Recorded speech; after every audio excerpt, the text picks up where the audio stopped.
السلام علیکم ورحمۃ اللہ وبرکاتہ۔ 5 اچھی باتیں۔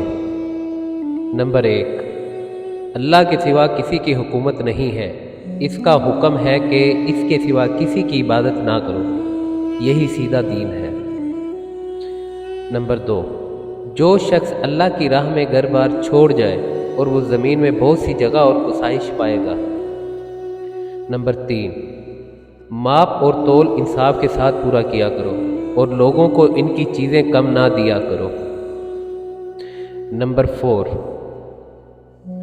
جو مسلمان بغیر عذر بیٹھے رہتے ہیں وہ اور جو اللہ کی راہ میں اپنے مال و جان سے لڑتے ہیں دونوں برابر نہیں ہو سکتے۔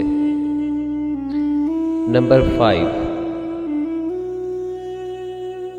مہاجر وہ ہے جو اللہ کی منع کی ہوئی چیزوں کو چھوڑ دے۔ دعاؤں میں یاد رکھیے گا۔ جزاکم اللہ خیر۔ السلام علیکم ورحمۃ اللہ وبرکاتہ۔